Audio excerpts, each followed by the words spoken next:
Hey crew, welcome back to Checking In with Your Coach. Last episode we talked about establishing a shopping list and ways you can go about planning for the days that you don't have a plan. What we're going to talk about today is researching new recipes to adjust that shopping list. So, when it comes to new recipes, the number one thing I want to remind you guys is that food is food. So, there are plenty of meals that everybody says is their favorite, but something I got to reiterate again and again is that sometimes food is not going to be this amazing 52 course meal that lights up every taste bud in your mouth and gives you this crazy enjoyment when you eat it. Sometimes food is just chicken, rice, and broccoli because that's all you have with a little bit of stir fry sauce, right? So when you guys are trying out new recipes, number one, try something that you kind of think you'll like. Maybe if you're more of a spicy type person, you're going to try some new, Mexican dish. Or if you kind of like stir fries, maybe you look at some Chinese orders or something like that. What I tend to do is I'll go to a restaurant. So I'll use Panera as an example. I'll go to a restaurant and order something. So something that I've kind of replicated at home. They have this spring salad that has like pecans, feta cheese, different fruits like clementines and little blueberries or whatever. They'll put quinoa in it, and then they use this raspberry vinaigrette, and then they put a deli chicken on it on top of like greens, so like spring greens or whatever. And when I was there and I experienced that, I really enjoyed it. And I said, hey, this kind of looks easy. I can replicate this at home. Sure enough, I was able to go to the store. They sell like dried cherries, cranberries, pecans, all kind of glazed and whatever. And they put them in like little salad kits. And then I just bought, regular greens. I found the feta cheese. I found some, nice chunks of deli meat. I used like carving board chicken. And then I found a low sugar raspberry vinaigrette. I peeled a couple clementines. I put it on top. Sure enough, it's an awesome salad. I put rice on it. Sometimes I put quinoa on it. It's a great salad.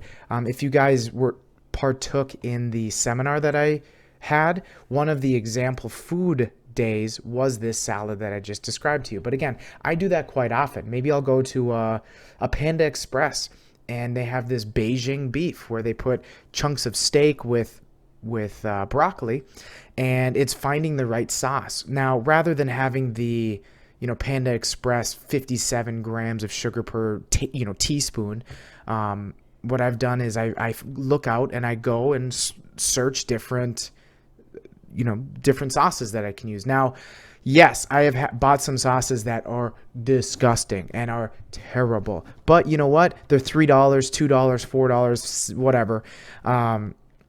It's one of those, you just either choke it down or you throw it away. There are so many condiments, and maybe I'll do an episode just on condiments. There are so many condiments out there that are such low sugar, low salt, not very bad for you, and that can make things taste amazing. So again, go out, look for different recipes that, maybe interest you. Sometimes they suck, and sometimes your kids aren't going to like them, and sometimes you are going to have to choke down a meal or two just to, but learn from that. It would have been better if I would have added this, or I'm never going to make that meal again, or that was close, maybe I'll try something different. The reason I say that is you can get joy from your food in different aspects rather than like you get this sugar rush because there's 1,000 grams of sugar in a serving.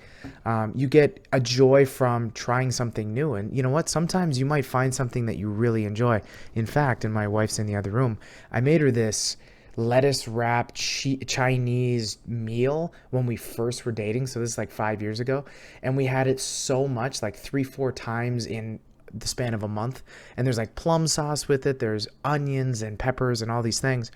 And it was good, right?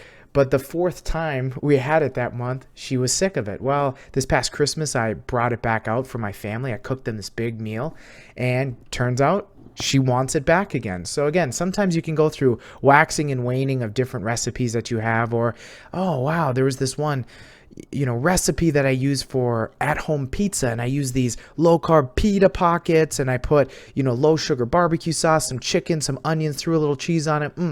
And we've done that before. We'll make a barbecue chicken pocket. We'll literally cut open a low-carb pocket, open it up, throw the low sugar barbecue sauce, the chicken, the cheese, the onions, put a little not spray butter, some Pam spray on top, and then we'll put cheese on that too. Bake it in the oven for like 4 minutes because we've already pre-cooked the chicken. Oh my goodness, does it taste awesome. So again, sometimes you just got to go and try something. And again, stay tuned because I will, you know what, I decided I will do an episode on just condiments. I'll just show you all the condiments that I'm using and kind of tell you how I use them. So you guys have a good day. Hopefully you guys can test out some new recipes. And you know what? In quarantine, no better time to try, new baking recipes or something like that. So enjoy, guys.